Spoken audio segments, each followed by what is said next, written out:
नमस्कार दर्शक बंधु मु लकी आपण समस्त को स्वागत करछि मो चैनल द फैमिली फूड को। आज वीडियो रे मु आपण मानक पे नै आसी मटन करी रेसिपी। तेबे चलंतु देखिना आज रेसिपी। मो चैनल को सब्सक्राइब करबा पई सब्सक्राइब बटन ऊपर प्रेस करंतु, पाखरे थिबा बेल आइकन को मध्य प्रेस कर दियंतु जहा फल रे मोर न्यू वीडियो रो नोटिफिकेशन आपनक पाखरे पहुंची परिबो। मु एठी नेछि 400 ग्राम मटन, जीरा पाउडर, दही, धनिया पाउडर, हलदी गुंड, लुण, लंका गुंड, आलू गोटे आलू को मुझे काटी नहीं,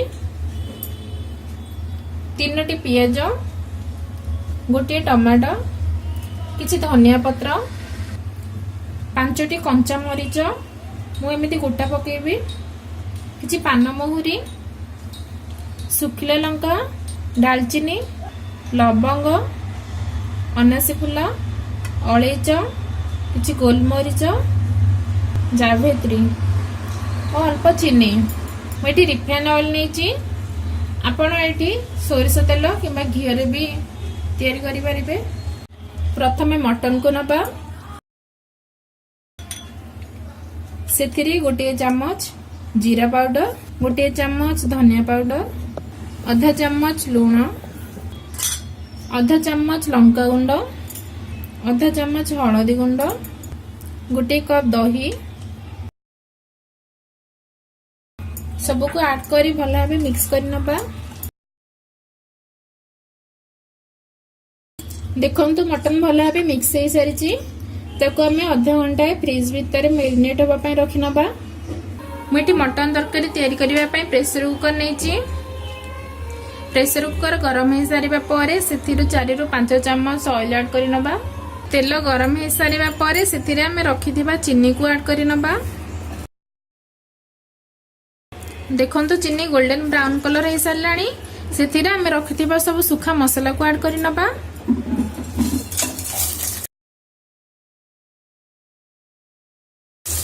सेथिरे आमे काटी रखिथिबा पियाज को ऐड करि नबा।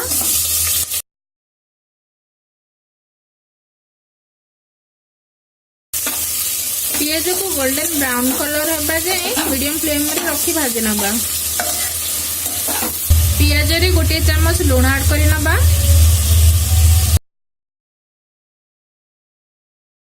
आमे गोटे चम्मच लंका गुंड और गोटे चम्मच हलदी गुंड को ऐड करि नबा। लंका गुंड हलदी गुंड को भाजी सारिबा परे सेथिरे आमे अदा रसुण पेस्ट आ पियाज को मु एथिरे भी बाटी थिली, सॉरी मोटा देखिया को आगर भूली जाइथिली, ताको ऐड करी अदा रसुण पेस्ट को कसी नबा।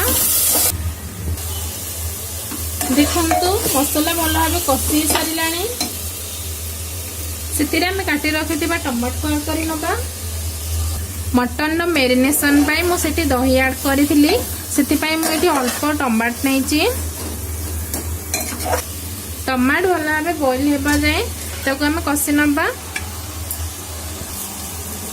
सेथिरे आमे अल्प धनिया पत्र को ऐड करि नबा, ताको मिक्स करि दबा।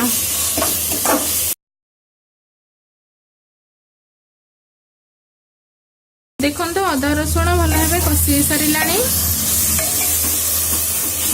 टमाटो मध्ये बॉइल हे सारिছে। सेथिरे आमे मैरिनेट करिथिबा मटन को ऐड करि नबा।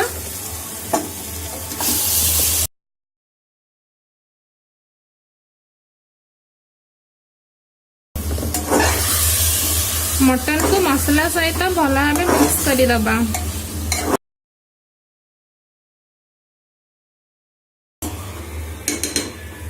मटन रो पूरा पानी बाहरी, से पानी टी कमिला जाए आमे मटन को कसिबा। ताको एमिति कवर करी पूरा प्रेशर दबानी, आमे एमिति ऊपर ही कवर करी ताको कुक करिबा। मझिरे मझिरे आमे मटन को काढ़ी एमिति देखुथिबा। देखंतु मटन रो पानी बाहरी सारलाणी।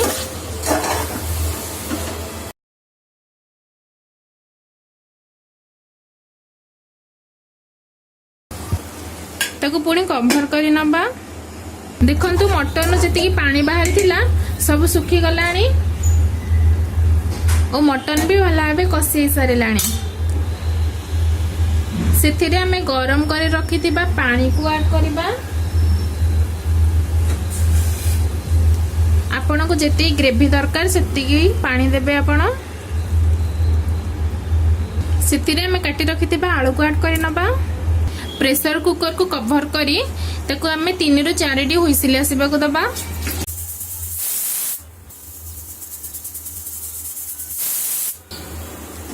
तीन ରୁ 4 टी हुइसिल हो सारा पर आम गैस को ऑफ कर नबा। ऑटोमेटिक प्रेशर कुकर रो गैस जिबा परे आम कवर को काढी नबा। सेथिरे आम काटी रखि धनिया पत्र को ऐड कर नबा। ताको मिक्स कर दबा। चलंतु मटन को गोटे सर्विंग बाउल ले काढी नबा। आपण ए रेसिपी को घरे निश्चय बने ट्राई करंतु और आपण को मो रेसिपी केमिति लागिला कमेंट सेक्शन में निश्चय जणांतु। जदि मो रेसिपी आपण को भलो लागे ताहाले लाइक शेयर एवं सब्सक्राइब करबा को जमारो भूलिबेनी। मो पुणी आसीबे आ गोटे डिलीशियस रेसिपी नै। Thank you.